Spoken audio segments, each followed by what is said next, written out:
Hello student, my name is Vipin and I welcome you all to iExamB. So students, SSC, MTS और CHSL के exam को target करते हुए हमने आपके लिए एक सीरीज स्टार्ट करी है जिसका आपको रोज वीडियो दिन में 12 बजे देखने को मिलेगा, जिसमें हम आपके चारों सेक्शन यानी कि क्वांट, रीजनिंग, जीएस और इंग्लिश डिस्कस करेंगे बाय एक्सपर्ट फैकल्टी द्वारा।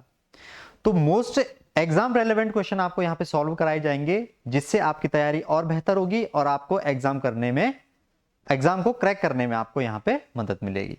तो आपने क्या करना है, आपने रोज हमारे साथ 12 बजे जुड़ना है, जहां पे आपको रोज एक जीएस का, क्वांट का, इंग्लिश का और रीजनिंग का वीडियो मिलेगा। तो उसको आपने देखना है और अपनी तैयारी को और बेहतर बनाना है। बाकी आप iExamB की साइट पे अगर विजिट करेंगे तो फ्री ऑफ कॉस्ट वहां पे मॉक टेस्ट अवेलेबल हैं, उनको आप जरूर अटेम्प्ट कीजिए और अपनी तैयारी को और बेहतर कीजिए।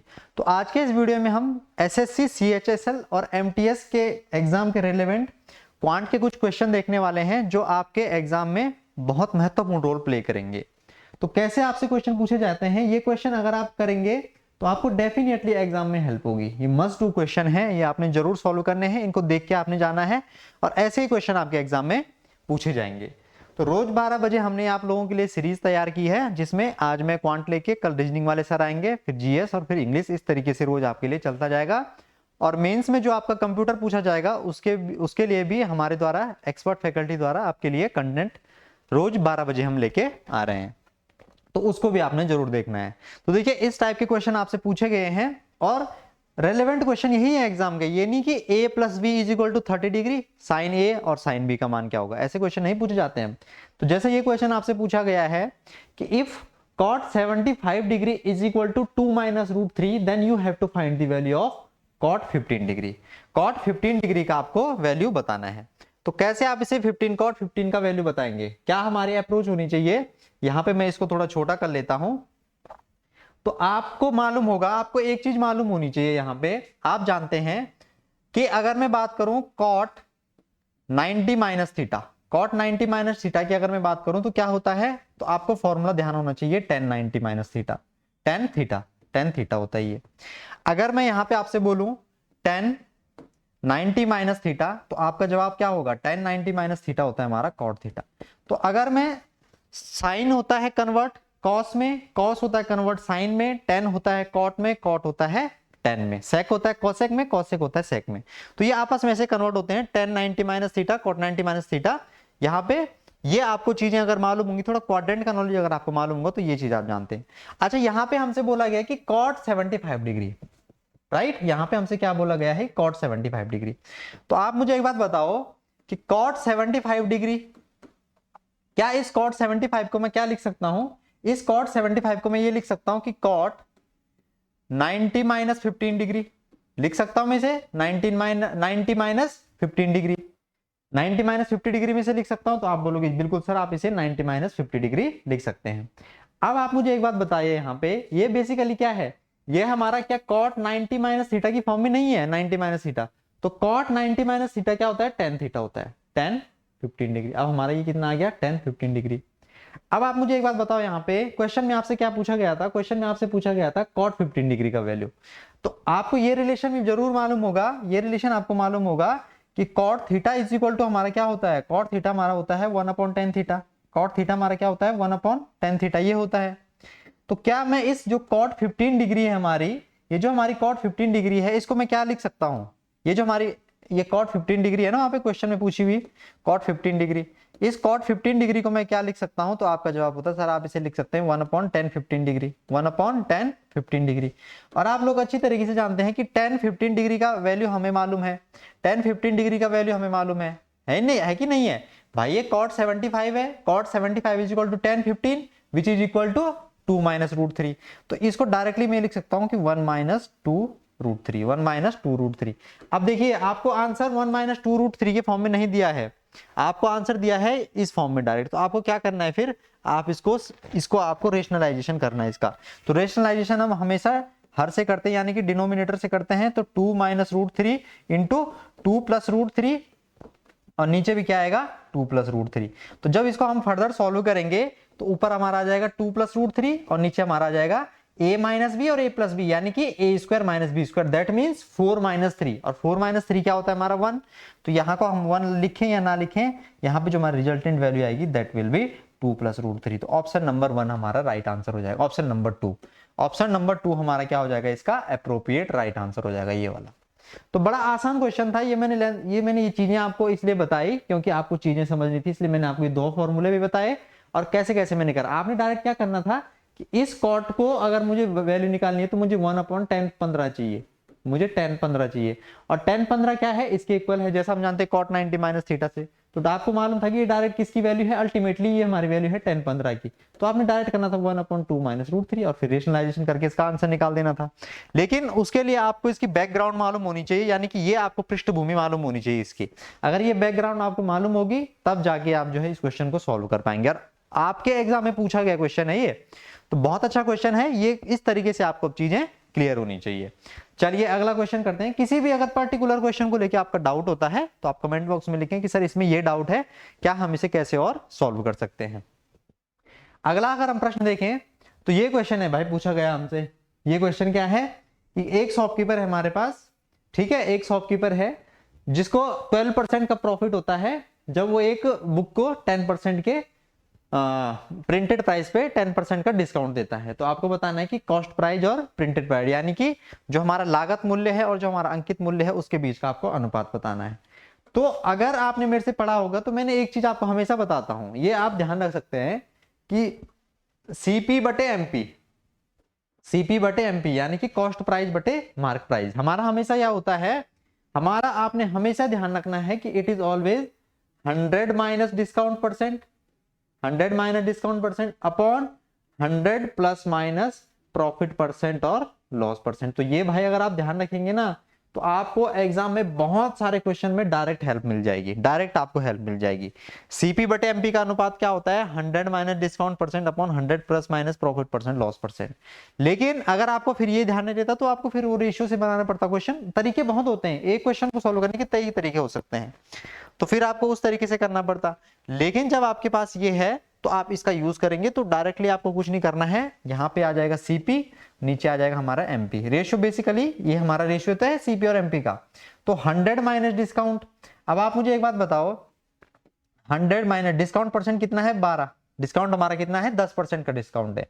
और अगर मैं प्रॉफिट और लॉस परसेंट की बात करूं तो प्रॉफिट हमारा 12%, प्रॉफिट हमारा कितना है 12%। अगर लॉस होता तो फिर हम यहाँ पे माइनस के साइन का यूज करते।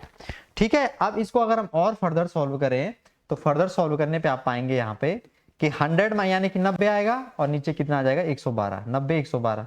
तो अगर मैं अनुपात की बात करूं यहाँ पे तो जो सीपी और एमपी का जो रेशियो होगा, सीपी और एमपी का जो रेशियो होगा दैट विल बी 90:112। और अगर हम इसे और फर्दर सॉल्व करेंगे तो जो सीपी और एमपी यानी कि जो कॉस्ट प्राइस और अंकित मूल्य यानी कि मार्क प्राइस का रेशियो होगा हो जाएगा हमारा 45:56, 45:56।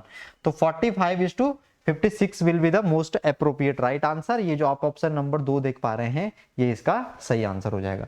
ये जो ऑप्शन नंबर आप 2 देख पा रहे हैं ये हमारा क्या हो जाएगा, इसका सही आंसर हो जाएगा। तो चीजें आपने समझनी है, बस एग्जाम में आपने डायरेक्ट क्या करना था कि 100 माइनस 10 यानी कि 90 और 100 प्लस 12 यानी कि 112, डायरेक्ट इतना एक लाइन लिखनी थी आपने।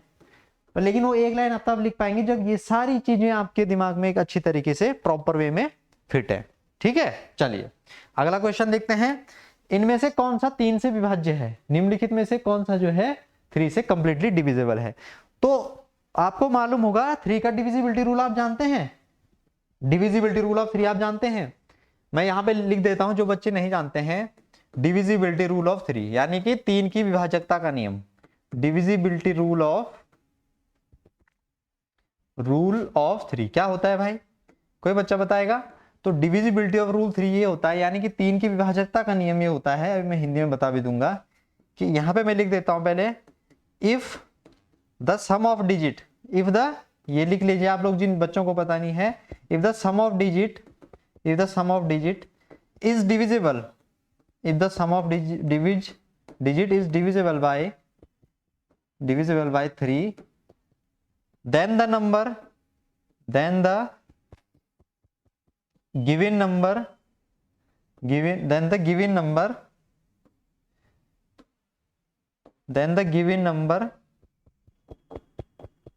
Is completely divisible by 3, is completely divisible by 3, divisible by 3। ठीक है, तो ये आपने ध्यान रखना है। तो जो हमारा नंबर होगा वो कंप्लीटली डिविजिबल हो जाएगा 3 से, कंप्लीटली डिविजिबल बाय 3। तो ये आपने ध्यान रखना है, यानी कि अगर कोई आपको एक नंबर दिया गया है और उसके अंकों का योग, उसके जो डिजिट है यानी कि जो अंक है उसके अंकों का आप योग करेंगे और वो योग करके जो रिजल्ट आएगा हमारा वो अगर 3 से डिवाइड होता है तो जो गिवन नंबर है वो भी कंप्लीटली 3 से डिवाइड हो जाएगा। डायरेक्ट हमारा ये कंसेप्ट होता है। 2 का आप जानते हैं कि अगर लास्ट डिजिट 2 से डिवाइड होगी तो कंप्लीट नंबर 2 से डिवाइड हो जाएगा। 4 के लिए क्या होता है, लास्ट 2 डिजिट। 8 के लिए क्या होता है कि लास्ट के 3 डिजिट। वैसे 16 के लिए क्या होता है, लास्ट के 4 डिजिट। 9 के लिए क्या होता है, sum of digit should be divisible by 3, यानी कि जो अंकों का योग है वो 9 से क्या होना चाहिए, डिवाइड होना चाहिए। तो जब हम बेसिक से नंबर सिस्टम पढ़ेंगे तब मैं आपको बताऊंगा कि क्या क्या चीजें हमारी होती हैं, लेकिन फिलहाल आप ये ध्यान रखिए। तो आप अगर पहला ऑप्शन देखेंगे तो इसमें देखिए अंकों का योग क्या हो रहा है, 5 और 4 9 और 6 15 7 22 29 31 4 35, यानी कि ये नंबर नहीं कटेगा। 35 3 से नहीं कटता है ना, तो यानी कि ये नंबर 3 से नहीं कटेगा। आप काट के देख लेना। इस दूसरे नंबर पे हम आते हैं, 7 और 7 14 और 8 22 3 25 4 29 8 37 2 39। भाई ये कट सकता है 39, इसके अंकों का डिजिट कितना है, 3 से डिवाइड है। अब ये दो नंबर नहीं कटने चाहिए, देखते हैं। 8 और 8 16 और 14 30 36 41 44, देखिए 44 है तो 44 भी 3 से नहीं कटेगा। अब इसको हम देखेंगे सेम वे में, 5 4 9 3 12 6 18 7 25 8 33 2 35, इसका भी 35 से भी नहीं कटेगा। तो आप देख पा रहे हैं यहाँ पे इन चार ऑप्शन में से एकमात्र ऑप्शन ये वाला है जिसके अंकों का योग 3 से कट रहा है। ये 39 3 से कंप्लीट डिवाइड है ना, that means it is your right answer. Option number 2 will be the completely divisible by 3। आपको ऐसे करने की जरूरत नहीं है कि 3 से आप ऐसे डिवाइड करें, इसे 3 से आप इसे डिवाइड करें ऐसे कि 4 5 6 ऐसे आप पढ़ा पड़े, 3 एकम 3 1 15 3 5 15, ऐसे करने की जरूरत नहीं है आपको, ये तो बहुत टाइम कंज्यूम हो जाएगा आपका। आपको ये रूल आना चाहिए 3 का, डिविजिबिलिटी रूल, कि sum of digit should be divisible by 3। अगर सम ऑफ डिजिट 3 से डिवाइड है तो यानी कि हमारा संख्या जो है 3 से क्या हो जाएगी, कंप्लीट डिवाइड हो जाएगी। क्लियर है? तो आप बोलोगे सर बिल्कुल क्लियर है। अब ये कह रहा है आपसे कि अगर किसी गोले का पृष्ठीय क्षेत्रफल यानी कि जो सरफेस एरिया है वो हमारा कितना है, 1386 सेंटीमीटर स्क्वायर, तो हमें गोले की त्रिज्या बतानी है। अच्छा आप एक बात बताओ मुझे कि आप में से कितने लोग जानते हैं कि हमारा सरफेस एरिया क्या होता है गोले का, सरफेस एरिया यानी कि सरफेस एरिया का मतलब जानते हैं आप, सरफेस एरिया का मतलब होता है पृष्ठीय क्षेत्रफल। सरफेस एरिया का मतलब क्या होता है, पृष्ठीय क्षेत्रफल। तो क्या होता है गोले का पृष्ठीय क्षेत्रफल, गोले का जो हमारा पृष्ठीय क्षेत्रफल होता है वो होता है 4 पाई आर स्क्वायर। क्या होता है, 4 पाई स्क्वायर। अगर मैं वॉल्यूम की बात करूं तो वॉल्यूम भी यानी कि हम, आप ध्यान रख लीजिए, आयतन भी हमारा क्या होता है गोले का, जो हमारा गोला होता है उसका आयतन हमारा क्या होता है, आयतन होता है 4/3 पाई आर क्यूब। तो ये भी आप ध्यान रख सकते हैं, दो चीजें, राइट। लेकिन अगर हम क्वेश्चन पे आए तो क्वेश्चन पे हमें भी आप पूछ रखा था कि गोले का पृष्ठीय क्षेत्रफल यानी कि 4 पाई आर स्क्वायर की वैल्यू हमें दे रखी है कितनी, 1386, 1386, राइट।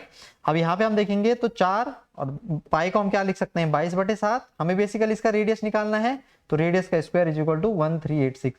अब भाई हमें इसे सॉल्व करना पड़ेगा। तो सॉल्व हम कैसे करेंगे, देखिए 4 से तो कटेगा नहीं क्योंकि लास्ट 2 डिजिट नहीं कटेगा, तो 22 से काटते हैं हमसे, तो 22 6 132 और 22 3 66। अब हमारा जो आर स्क्वायर का वैल्यू आएगा यहाँ पे वो आएगा हमारा 63 इंटू 7/4, ये आएगा हमारा आर स्क्वायर का वैल्यू।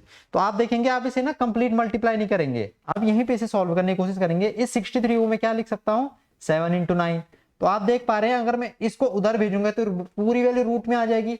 तो रूट का मतलब यहाँ पे एक जोड़ा बनाना सीखेंगे हम, 7 7, तो आर का वैल्यू एक साथ आएगा बाहर, भाई ये आएगा ना, आर का value under the root of 7 × 9 × 7/4 आएगा, सीधी सी बात है।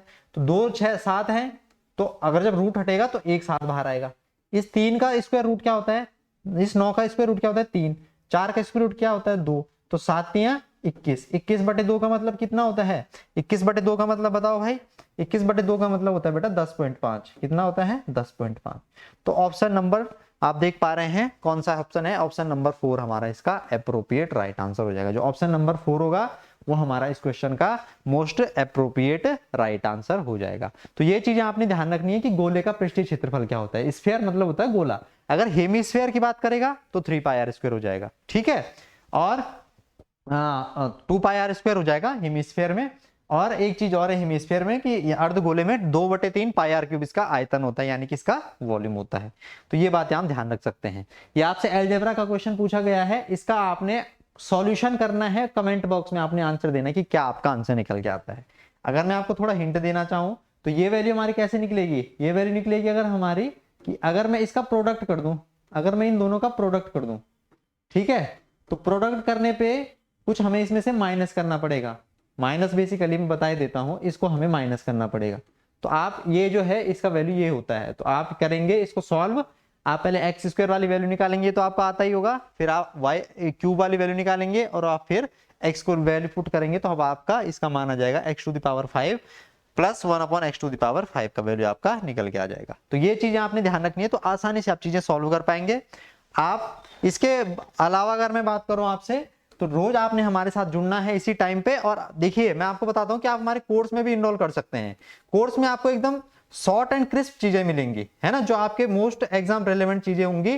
कोर्स में आप जरूर इनरोल कीजिएगा। हमारे एसएससी सीजीएल का अगर आप मेंस का आपका एग्जाम है तो वहां पे आपको मेंस का कोर्स मिल जाएगा। प्री का आप एग्जाम दे रहे हैं सीएचएसएल का, उसका कोर्स मिल जाएगा। एमटीएस आप सोच रहे हैं, तो जिसका भी आप कोर्स लेना चाहते हैं, सारी चीजें वहां पे एक वेल सिक्वेंशियल ऑर्डर में आपको प्रोवाइड की जा रही है एक्सपर्ट फैकल्टी द्वारा। तो कोर्स में आप जरूर इनरोल कीजिएगा। ये जो नंबर है यहाँ पे, इस पे जाके आप अपना डाउट क्वेरी कुछ भी पूछ सकते हैं, 9205524028। इस पे आप जरूर कॉल कीजिएगा और कुछ भी आपके कोर्स के रिगार्डिंग आपका कुछ क्वेरी होता है तो इस पे जाके आप क्लियर कर सकते हैं। बाकी कोर्स में आप हमारे इनरोल कर सकते हैं। अभी डिस्काउंट भी चल रहा है, तो डिस्काउंट का आप लाभ उठा सकते हैं। तो इसी सेम पेस में हम आपसे कल की वीडियो में जो रीजनिंग्स वाले सर लेके आएंगे उसमें मिलेंगे। फिर ऐसे हम आपके लिए ये सीरीज लेके आते चलेंगे, और ये मोस्ट रेलेवेंट सीरीज है आपके एग्जाम को लेके। तो कुछ भी आपको, अगर आप कुछ और चाहते हैं, कुछ पर्टिकुलर टॉपिक अगर आप चाहते हैं कि सर इस पे आप हमें बनाइए, ज्योमेट्री, ट्रिग्नोमेट्री, अलजेब्रा, कुछ भी हो, तो कमेंट बॉक्स में आप लिखें कि सर इस पे अगर आप बनाएंगे तो थोड़ा उसमें हमारी कमांड कम है, हमारी कमांड बेहतर हो जाएगी। तो मैं कोशिश करूंगा कि उस टॉपिक पे लेके मैं जो है वीडियो बनाऊंगा और फिर आपके सामने आ जाऊंगा। तो यही चीज आपने करनी है, मैक्सिमम आपने शेयर करना है, हमारे चैनल को भी सब्सक्राइब करना है। टेलीग्राम से भी आप जुड़ सकते हैं, वहां पे आपको हम एग्जाम, किसी भी एग्जाम हो उसका सूचना देते हैं, और कुछ भी आपका एग्जाम रिलेवेंट कंटेंट होता है वो भी हम वहां पे प्रोवाइड करते हैं। तो इतना ही रखते हैं आज का इस वीडियो, ज्यादा लंबा नहीं रखते हैं। मिलेंगे नेक्स्ट वीडियो में इसी उत्साह उमंग के साथ। तब तक के लिए ख्याल रखिए, खुश रहिए। Thank you for watching.